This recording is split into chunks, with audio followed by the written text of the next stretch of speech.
You're tuned to Once Upon a Fairy Tale. Hey, it's DisneyDwayne, and welcome to episode 6. Now, this is a really special episode because it is the first time we'll have a guest on our show, and he is none other than Patrick R. Brown, who currently plays Scar in The Lion King on Broadway. And it just so happens that The Lion King has turned through. No, I want to say it's turn 3, but that's not what I'm trying to say. Patrick, tell us, update us on what I'm trying to say. The Lion King is just rounding the corner to its 18th year on Broadway, and it just became the third longest running show in Broadway history because on Saturday matinee we surpassed the number of performances that Cats did. Wow, so Cats is number 4 now. Cats is number 4, and it's probably going to be a long time before Lion King moves forward now because the other two longest-running shows, Chicago and Phantom. It's not even Mamma Mia. Oh, no, we passed Mamma Mia already. Oh, wow. It's only Chicago and Phantom, and they're still running. So we're kind of stuck in third place now. And you've been doing the show for... five-ish years, 5.5 years now. Wow, I don't think a lot of people can say they've done a show for that long. That's pretty amazing. So you've been on Broadway, you've been on tour, as well as Singapore, right? Singapore was my first Lion King. I originally auditioned for the Toronto production, which actually I desperately wanted to do. And made it through the first round, made it through the second round, which was kind of my history with the big shows in Toronto. Made it to the final callback, which unfortunately was at 10:30 a.m. September 11th, 2001. So all those people from New York weren't paying any attention to what I was doing. Because they were on their phones trying to make sure that their families were safe. So, obviously I didn't get it, but bless them, they kept me on file for 10 years and called me back to audition for the Singapore production. And interesting side note, I had been auditioning for these big shows in Toronto for so long, I said to my agent, I am so tired of always being a bridesmaid and never being the bride, driving into Toronto for the final callback and never getting the role. So if I don't get this one, I'm out of the business. That's it. I'm done. That was your final straw? Yes. Right. Yeah. And it also, again, because, it sounded so great, and to be able to sort of, go to the other side of the world and, do this international production with an international cast. I really wanted to do it, and but yet at the same time I was just so tired of seeing lots of other people who I would consider less talented than myself getting these big shows, and I was just kind of done. I just thought I was done with the politics of it. So you're really talented. You play such a great Scar. I saw you in the Singapore production, and I was floored. It was amazing. You do such a great Scar voice, your deep voice, and I even thought about this watching Aladdin. Jafar has sort of similar characteristics, and yes. So I don't know. Have you ever thought of also perhaps playing Jafar and auditioning? Would that be an easy transition for you in terms of? Not only have I thought of playing Jafar, I would actually love to play Jafar because I think he's a really delicious villain. And I've actually cornered Tom Schumacher and said, Tom, just in case this should ever come up at some point, I'd really like to do that role. And he said, see, everybody wants to do the new thing. I just really I think I'd be a great Jafar. He said, yeah, actually, we should talk about that. That's so, good. maybe at some point down the road. But he's a great villain because I think a villain should have a certain amount of elegance to them. I think that nobody is just purely evil for no reason. There has to be character and depth and dimension to them. And I think Jafar is written with some great depth and some great elegance. Right. But just so our listeners know, I think Jonathan Freeman has been the only Jafar on film and on stage right up till this point. So nobody's up to this point, yeah. Nobody has yet gotten to eat that pie, and I hope you'll be the first one. I mean, you've stayed with them long enough. I mean, 5 years on The Lion King. I mean, it should give you some sort of, foot in the door a little bit. Well, now that I'm spending a few weeks in New York, I might just, hi, Tom, it's Patrick, let's have a chat. Yep. So, in terms of the elegance of these villains, say Jafar and Scar, how would you compare the two? Do you find them similar? You say that one is more delicious. Is that because it's new? Well, maybe, yes. I don't know if Disney would agree with me or the writers of each show would agree with me, but because Scar is a lion, there has to be a very kind of visceral danger about him. He has to actually be threatening in a physical way, which is something that I don't think Jafar has, because Jafar isn't necessarily physically threatening, but his powers and his cunningness is what makes him really dangerous. He's very manipulative. So at times for me, because that's not really who I am, it's kind of a challenge for me sometimes to be physically threatening as Scar, and that's part of the work that I have to do as an actor.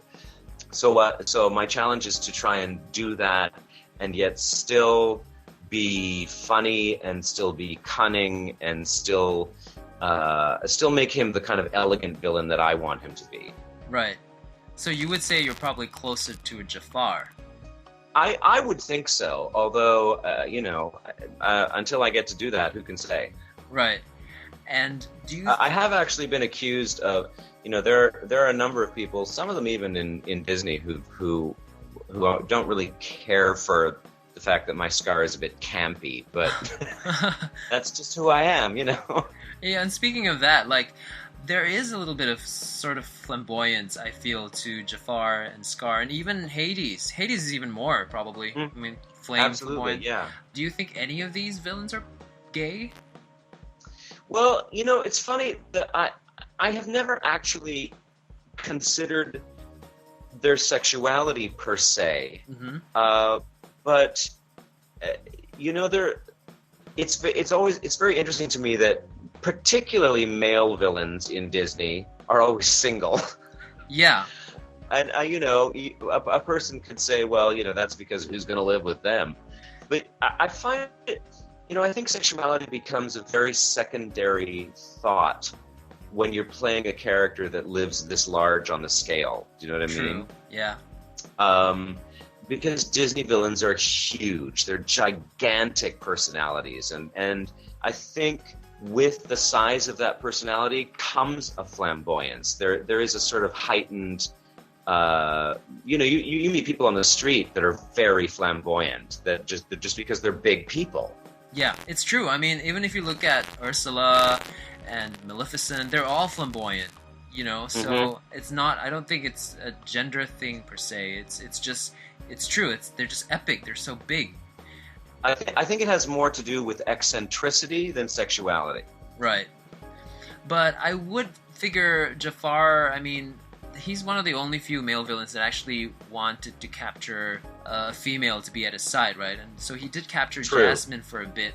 So, but I don't know if it's to have her as a sexual plaything or more of a gay boy combing Barbie doll's hair kind of thing.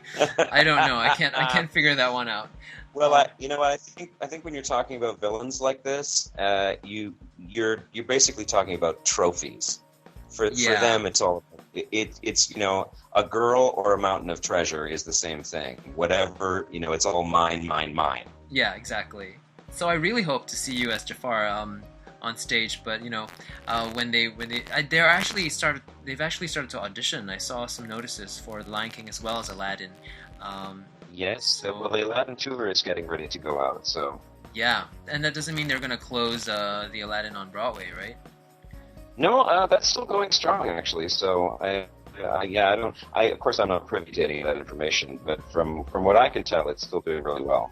Right, because I know that they're closing the Aladdin Musical Spectacular at the parks, in the California Adventure Park, and it's being replaced by a Frozen musical. So there are huge Aladdin fans who are not happy about that. Well, I think that's just smart marketing on Disney's part, because if you're going to send an Aladdin tour out into the country, why would you have a sort of a copy of it running at the parks? You're just kind of cutting into your own ticket sales. Except that they're gonna put the Frozen Broadway version on Broadway as well, which is a different, but this is Frozen, right? I mean, it's still going strong 2 years after the movie's out, so I guess it's a whole different ball game.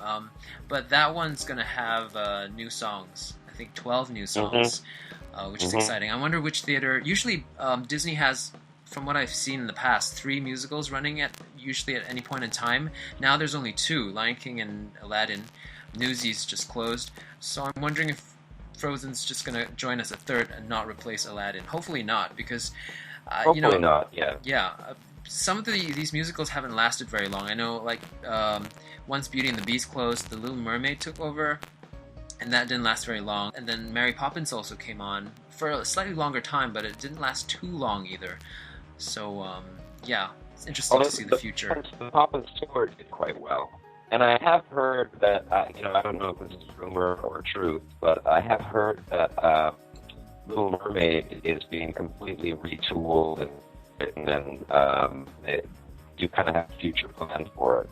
Wow, that's good news. I really liked it. I thought the music was great. I love their quartet. And there's some nice Eric solos as well, which I really liked. So that's great to hear. Good. I know Tangled's been released on the Disney Magic cruise ship, so that's interesting. 3 new songs are added, but I don't think it's coming to Broadway. Hunchback had a LA sort of a run, and then it moved to the Paper Mill Playhouse, I think, but it somehow didn't make it to Broadway. Yeah, but just the fact that it's not on Broadway yet doesn't mean there isn't plans for it to be on Broadway, because getting to Broadway takes a lot of money and a lot of time, so who knows what's going on in that office on 42nd Street. Yeah. So, Patrick, earlier you mentioned you've been with the show for 5.5 years.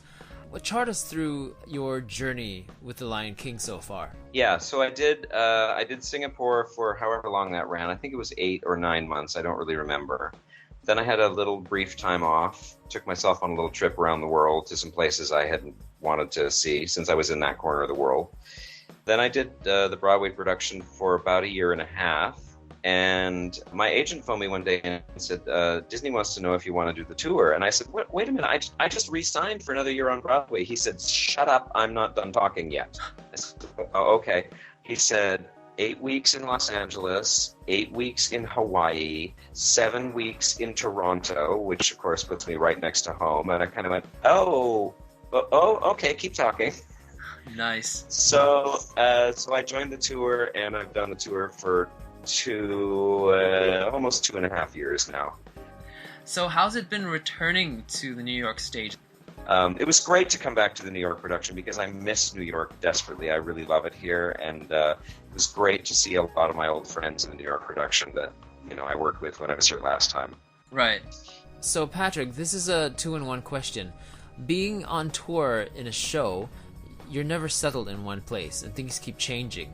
Yet the show doesn't change that much.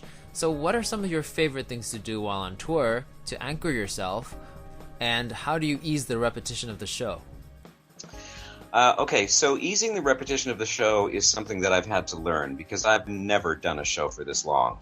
But what I've discovered is that the type of actor that I am, I will never do exactly the same performance night after night anyway because I'll get bored.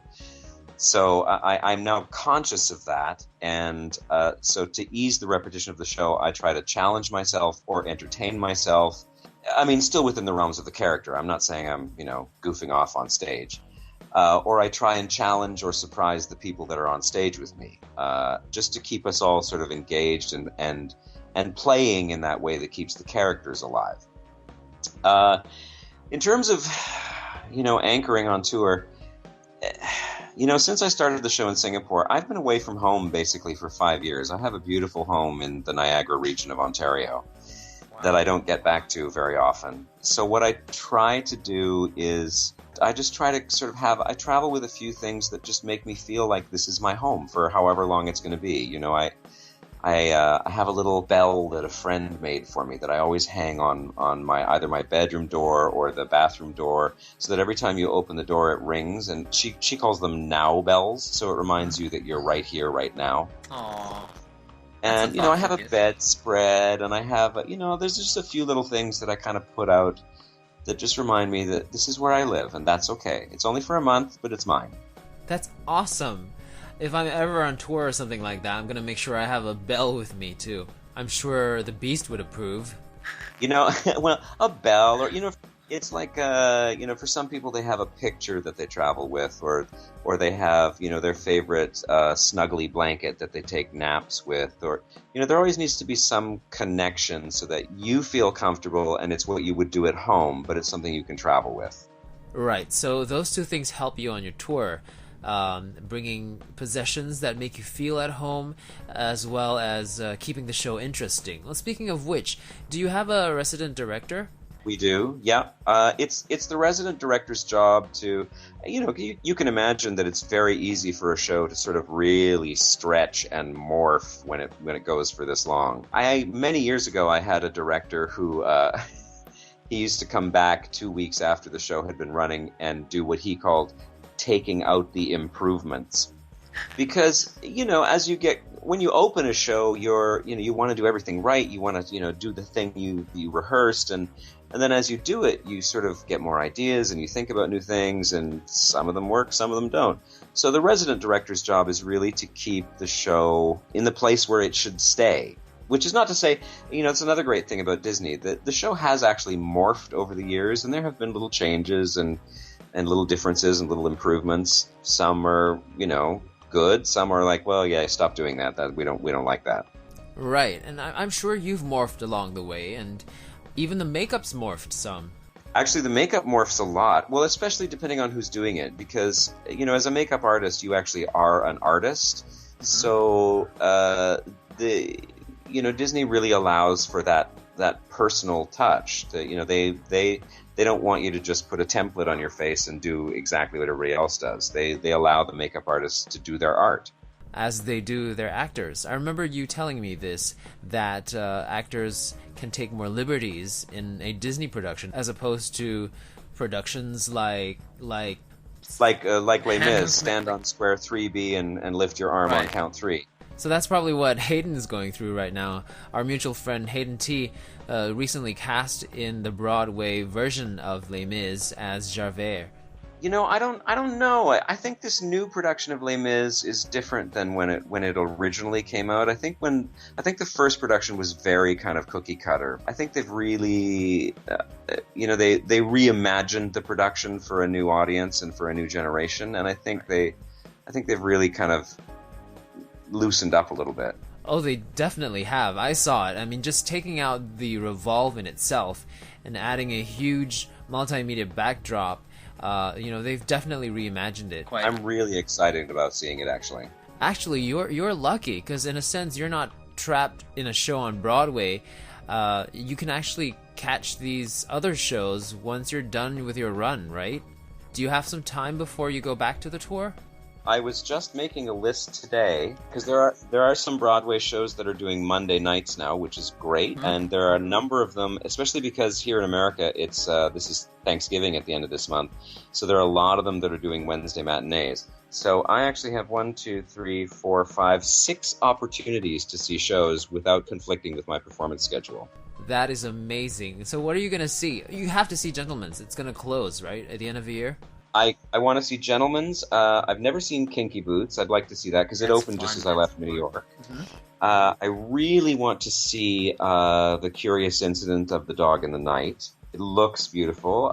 There's a new production by Deaf West Theater here of Spring Awakening. Yes. Apparently is blowing people away, so I want to see that. And that's not running for too long either, right? It's limited. I want to see Arthur Miller's A View from the Bridge with Russell Tovey because I have a crush on him. Nice. Finding Neverland? I'm not sure about Finding Neverland. People are sort of, I have to see 39 Steps because my friend Cameron Powell, who was a Zazu, who I've worked with several times, is in that production.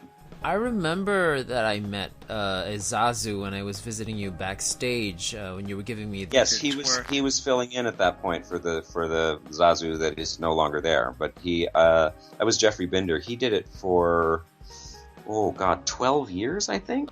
Oh wow!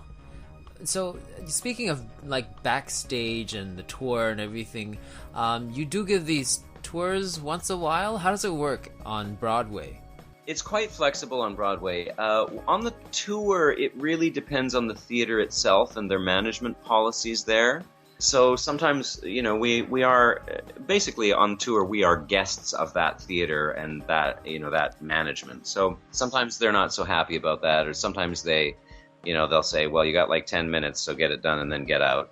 But I think, for most people, the Backstage tour experience, it's very different to see the show backstage after it's done than it is to see the show backstage while it's going on. Because you go backstage when the show is done, everything's put back in its place, it's all hanging where it should be, all the puppets are in their beds, and the costumes are all hung up, and, it all looks kind of very tidy. Whereas during the show, it can actually be quite chaotic. You're looking at upwards of 80 people who are both on-stage and off-stage people running around back there making the show work during that 2 hours and 40 minutes. And you have to be very careful where you are and when. Right, so if you're kind of like, want to do something different that day backstage and during your free time, it's not a good idea to be walking places you don't know. It can be very dangerous, yeah. Well, I mean, I noticed this actually when I was backstage tracking to go back into the Broadway show this week, that, it had been 2 years since I'd done the show. I remembered all of the onstage stuff quite quickly, but I had mostly forgotten my backstage tracks, and I found that I was in the way all the time. I was in the way of crew guys that were trying to bring set pieces down. I was in the way of actors that were entering and exiting the stage, and I kind of, because I wasn't actually in the show at that point, I was just tracking the actor who was doing Scar. I was constantly in the way. So that tour, while the show is happening, that's not possible, right?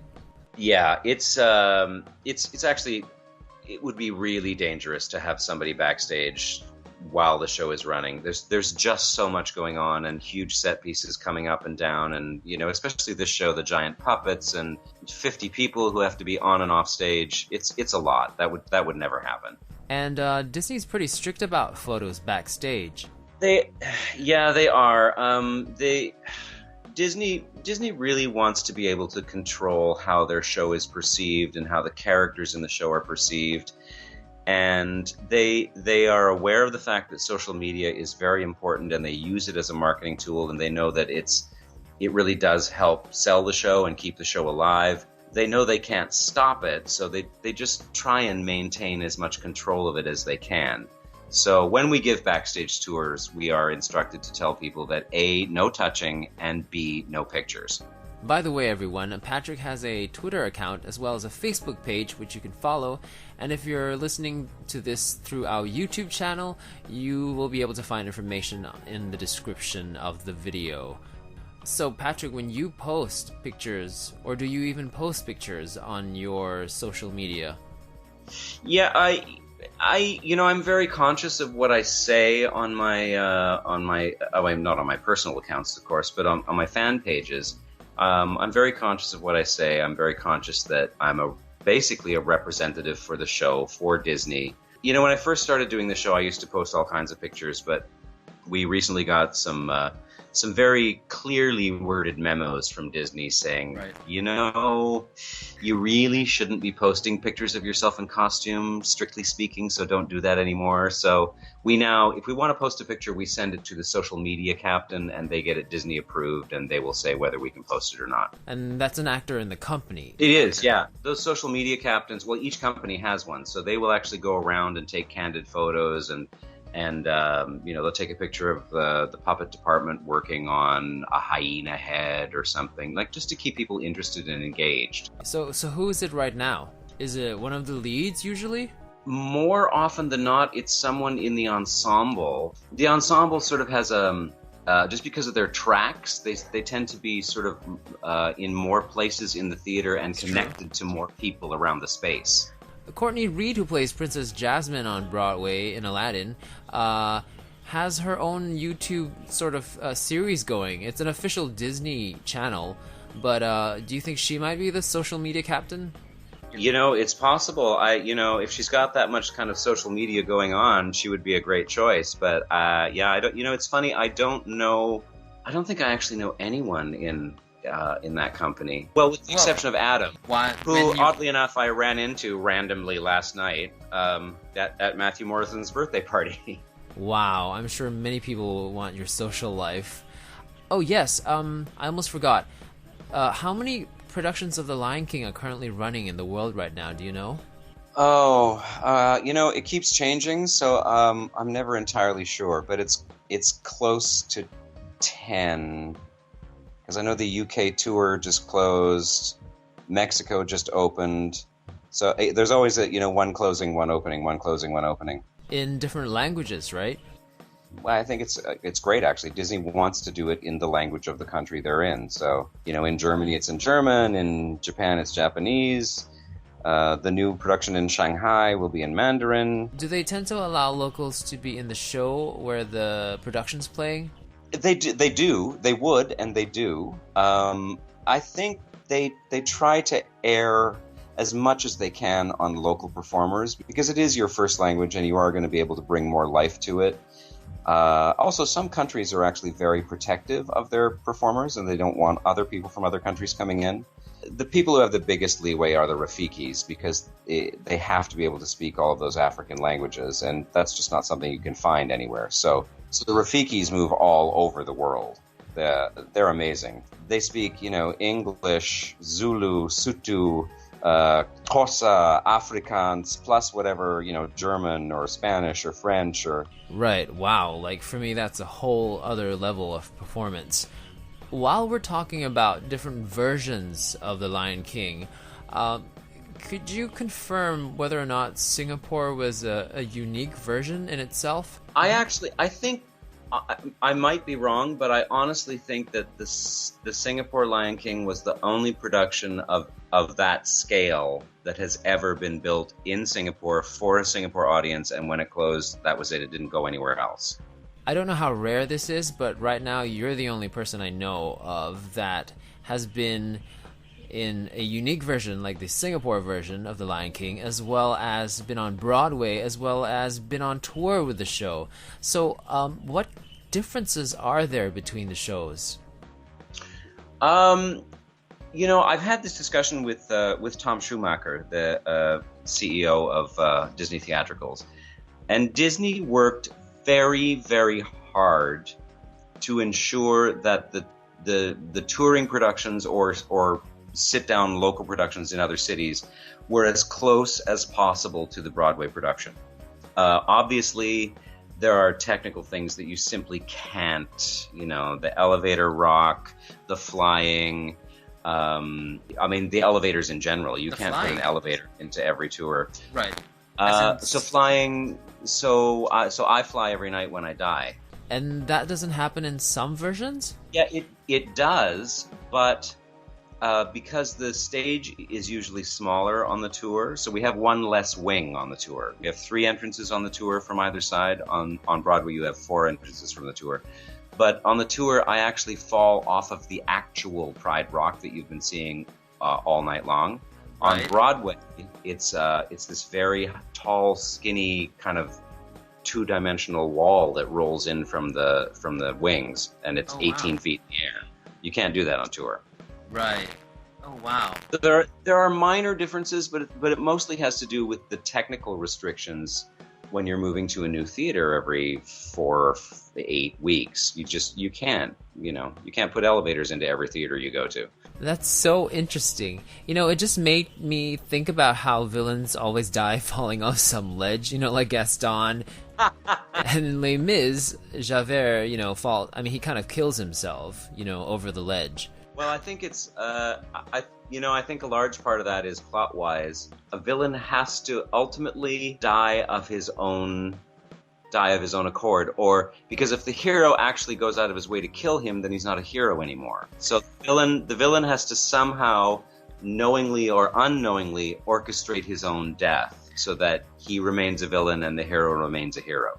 Thank you. I've learned 2 big things from you today, actually. Firstly, that the villain has to orchestrate his own death, and secondly, that villains are pretty epic by nature. Particularly Disney villains. Disney villains have a long history of being really gigantic personalities, huge, kind of overbearing people. And I think that flamboyance is part of that. You know, I think when I was a kid, God, what was her name? Cruella de Vil. You know, nowadays, if you saw someone with, you know, half black hair and half white hair, you'd kind of go, eh. But back in the day when that was created, that was something. The epitome of flamboyance and eccentricity. And, you know, I think Disney villains live in a much larger, much more eccentric place. It's funny that I get asked this a lot in interview questions, because some people are concerned that you might feel bad if you're playing a villain, that you might, you know, not like yourself very much, or that, you know, you feel guilty or something. And what I often say to them is, you know, all of us have a little dark side inside of us, but the rules of society dictate that we keep that suppressed. You know, we don't yell at people, we don't hit people we're angry with. You know, these are the societal rules. Yeah, but so to play a villain, you kind of have to let that go and dig down in there and find that dark, ugly stuff that you don't usually get in touch with. Yep. And in a way, it's kind of freeing. I always say villains are much more interesting than good guys, because good guys are really just guys who happen to be in the right place at the right time and do the right thing. True, far less complicated and hence a little less exciting. Patrick, I've got another question for you, and this is in relation to all the new Disney live-action movies that are coming out that are musicals. I think The Beauty and the Beast is coming out pretty soon, and so I wanted to find out if Lion King was ever made into a film, would you consider doing it? I know you spent most of your life, and you probably have a huge bias towards the theater because you've spent so much time doing it. I mean, you've been in other productions like Dirty Rotten Scoundrel, She Loves Me, and, you know, a host of others. So would you consider doing a Disney film as Scar? I think so. I mean, it would be a challenge for me, and I think it would be kind of terrifying because my whole career has been on stage. I've done a little bit of film and television, but what I have learned in the little bit that I've done is that stage is an actor's medium, but film and TV is not. It's much more about the production itself and the director and the overall vision of, you know, how it's going to be edited. And the other thing is, in film and TV, there's so much more money involved, and people are really stressed. You know, it doesn't have that same kind of creative vibe going on around it that live theater does. It's much less about the people than it is about the product. So I'm not saying no. I think it would be fascinating, and I think it would be very challenging, but at the same time, it kind of terrifies me a little bit. Yeah, there's something more organic about stage, and also, I don't know, there's like a bigger sense of family for some reason. I don't know if you agree. But yeah, I do agree, yeah. I think, you know, you miss that. I mean, it's much more instant in film and TV. You know, in live theater, you get a chance to develop a relationship with the people you're working with. Film and TV, you kind of meet and go, hi, how are you? Let's do the scene. So, in closing, Patrick, tell us something else you think we'd like to hear about you, or that people don't know that you'd like to share. Actually, I'll tell you something about myself, but also actors in general. You know, I think particularly once you're operating in this kind of arena, you know, you work on Broadway, you're in a big Disney show, people have this perception that that your life is a lot of like fancy parties and limousines and red carpets, and that's really not true at all. People have a Hollywood image of what it's like to be a live theater performer. The truth of the matter is, particularly on tour, you know, it's also the kind of actor that I am. My whole day is geared toward doing the show at night. I get up at 8 or 9 in the morning, I go do yoga, I work out to stay strong and healthy to do the show, I might take myself out for lunch, I do an hour of meditation. You know, I basically maintain all of my energy to put it out there at night. And after the show, occasionally I will go out, but generally I go home and I have a glass or two of wine with my roommate, we watch a little TV, and I go to bed. I lead actually what most people would consider kind of a quiet, boring life. Well, this is dedication, guys. I mean, what you do, Patrick, is amazing. And as an actor myself, I feel like whenever I'm in show mode, a lot less goes into my life. And I know this because whenever I'm out of show mode, it's like I feel this huge weight lifted off. And it's like, phew, I don't have to take care of myself. That's exactly what it is. Yeah, I know. I feel the same way. When it comes to Sunday night and I don't have to work on Monday, I'm like, yes, let's go drink, party. I can sleep in. Exactly. Well, thank you so much, Patrick, for being my very first guest on Once Upon a Fairy Tale, and for being such a wonderful, wonderful person to interview. It was really lots of fun for me. I'm flattered to be your first guest, Wayne. That's fantastic. Thank you for asking me. You're welcome. And if you'd like to follow Patrick's adventures, don't forget you can look for him on his Twitter account at I am Patrick Brown, as well as on his Facebook page at www.facebook.com/IamPatrickBrown. And of course, if you like this episode, please recommend it to your friends, as well as subscribe to us on YouTube under the DisneyDwayne channel, or subscribe to us on Once Upon a Fairy Tale, the podcast, on SoundCloud, iTunes, and like our Facebook page at www.facebook.com/OnceUponAFairyTaleTime. Catch you in the next episode. This is DisneyDwayne signing out, and thanks for listening.